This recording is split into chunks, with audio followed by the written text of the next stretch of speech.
एक छोटे से गांव में भोला और रामू नाम के दो भाई रहते थे। भोला बहुत ही गरीब लेकिन दिल का बहुत ही अच्छा और दयालु था। वहीं दूसरी तरफ रामू बहुत ही अमीर और घमंडी आदमी था। रामू ने भोला का भोलेपन का फायदा उठाकर अपने भाई का घर और जमीन सब हड़प लेता है। बस उसे एक जमीन का छोटा सा टुकड़ा रहने के लिए दे देता है।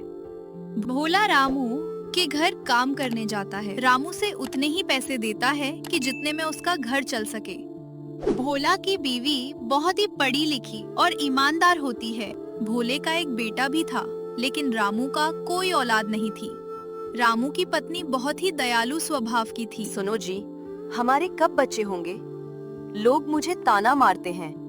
तुम चिंता ना करो भाग्यवान, जल्दी ही भगवान की दृष्टि हमारे ऊपर पड़ेगी। तुम परेशान मत हो। हर बार आप यही बोलते हैं, पता नहीं भगवान मेरी विनती कब सुनेंगे। इतना कहकर सरिता रोते हुए अपने कमरे में चली जाती है और रामू भी सोचने लगता है कि मुझे क्या पाप हुआ है जो मेरी कोई औलाद नहीं हो रही है। हे भगवान, मैंने क्या पाप कर दिया है जो मेरी कोई संतान नहीं हो रही है। कृपया करके मुझे एक औलाद दे दीजिए, मैं पूरे गांव को भोजन कराऊंगा। और इधर भोला और उसकी पत्नी भूखे थे। सुनो सोनू के पिताजी, घर में आटा बस थोड़ा सा ही बचा है। अगर आज भी काम नहीं मिला तो बच्चों को क्या खिलाएंगे? यही सोच सोचकर मेरा मन घबरा रहा है। सुबह से दिल में एक अजीब सी बेचैनी है। आज कहीं ना कहीं काम मिल जाए तो बहुत अच्छा रहेगा, वरना सच में बड़ी परेशानी हो जाएगी।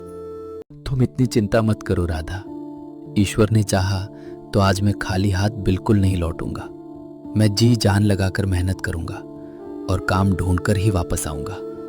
ऊपर वाला सब देख रहा है और मेहनत करने वाला कभी भूखा नहीं सोता। बस तुम हिम्मत बनाए रखो, सब ठीक हो जाएगा।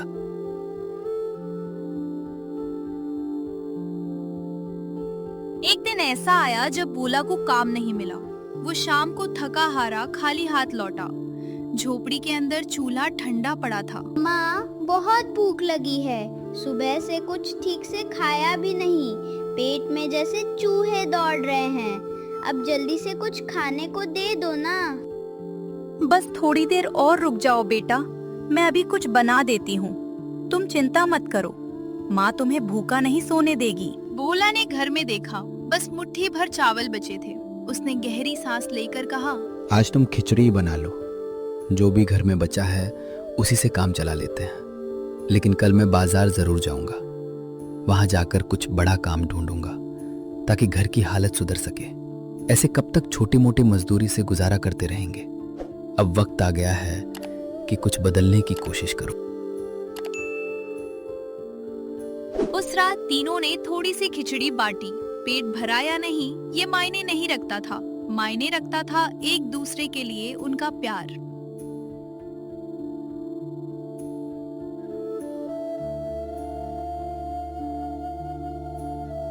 गांव में लोग कहते, देखो रामू की किस्मत और देखो भोला की हालत। एक ही माँ के बेटे पर जमीन आसमान का फर्क। लेकिन वक्त हमेशा एक जैसा नहीं रहता।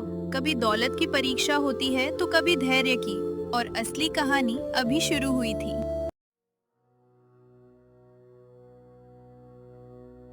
एक साल बीत गए। समय ने बहुत कुछ बदल दिया था, लेकिन एक बात वही रही।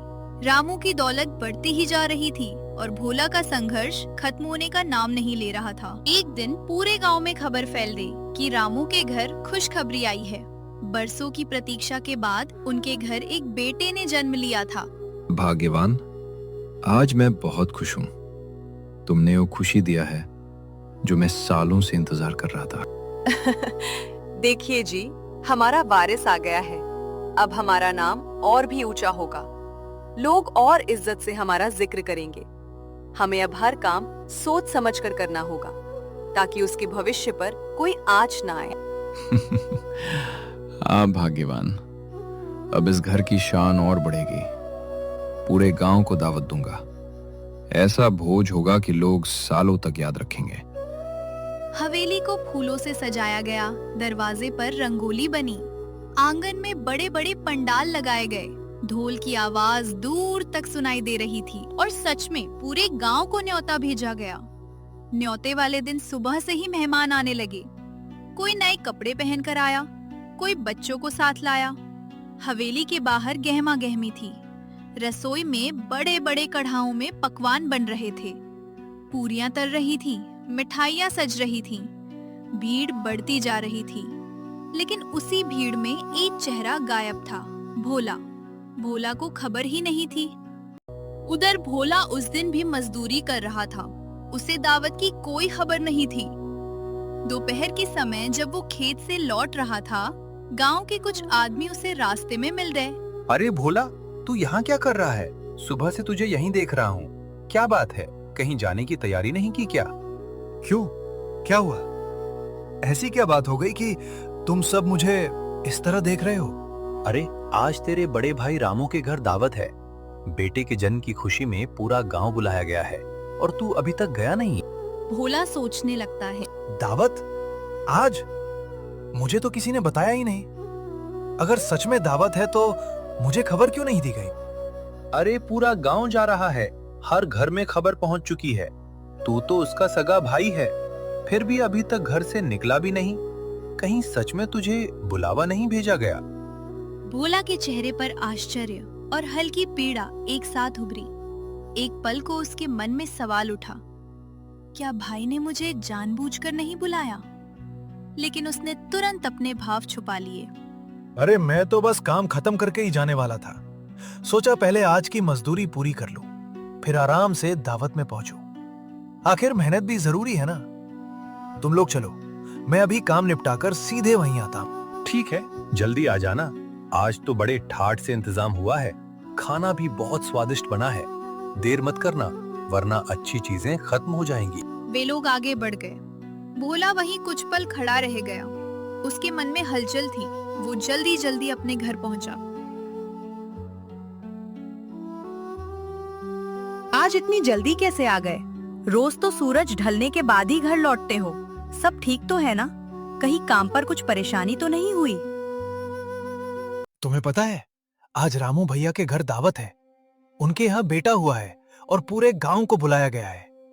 अभी रास्ते में सब लोग उसी की बात कर रहे थे। बड़ा जश्न हो रहा है। हमें तो कोई बुलावा नहीं आया, ना कोई खबर, ना कोई संदेश। अगर सच में दावत है तो हमें क्यों नहीं बताया गया? शायद भूल गए होंगे। इतनी भागदौड़ और मेहमानों की भीड़ में हो सकता है हमारा नाम छूट गया हो। ऐसा भी तो हो सकता है कि बुलावा भेजा हो और हमें मिला ना हो। भूल गए? सगे भाई को कोई भूलता है क्या? इतने बड़े मौके पर अगर हमें खबर तक नहीं दी गई तो क्या यह सिर्फ भूल है? मुझे तो लगता है वे हमें बुलाना ही नहीं चाहते। शायद उन्हें हमारी जरूरत ही नहीं समझ आती। तुम मन छोटा मत करो। नहीं राधा, ऐसा मत सोचो। आखिर वो मेरा बड़ा भाई है, खून का रिश्ता है हमारा। इतनी भागदौड़ और मेहमानों के बीच सच में नाम छूट गया हो सकता है। हर बात को दिल पे मत लो। कभी कभी हालात भी वजह बन जाते हैं। बाबा, हम भी चलेंगे ना? वहाँ ढेर सारी मिठाई साई मिलेगी ना? मैं भी नए कपड़े पहनकर जाऊंगा और भैया को देखूंगा। भोला ने बेटे की चमकती आंखों को देखा। उसकी मासूम उम्मीदों में इतनी सच्चाई थी कि भोला के दिल की कसक और गहरी हो गई, जैसे किसी ने चुपचाप अंदर चोट कर दी हो। हाँ बेटा, हम भी चलेंगे। तुम तैयार हो जाओ, हम सब साथ में दावत में जाएंगे। भोला ने घर के कोने से अपने बेटे का छोटा सा लकड़ी का झूला उठाया। ये झूला क्यों ले जा रहे हो? अभी तो सोनू इसी में सोता है। उसके बिना कैसे काम चलेगा? अचानक इसे देने की क्या जरूरत पड़ गई? भाई के घर बेटा हुआ है, हमारे पास देने को और है ही क्या? न पैसे, न कोई कीमती चीज। यही छोटा सा झूला है जो दिल से दे सकते हैं। बच्चे के काम आ जाएगा। कम से कम हमारी तरफ से एक स्नेह तो पहुंचेगा। लेकिन ये तो सोनू का झूला है। उसने इसी में झूल झूल कर रातें काटी हैं। क्या सच में इसे दे देना ठीक होगा? बच्चे का झूला बच्चे के ही काम आएगा। हमारा सोनू बड़ा हो रहा है, धीरे धीरे उसे इसकी आदत भी छोड़नी होगी। अगर ये किसी और नन्हे को सुकून दे सके तो इसमें बुरा क्या है? माँ, मैं बिना झूले के भी सो जाऊंगा। अब मैं बड़ा हो गया हूँ ना, मुझे इसकी जरूरत नहीं।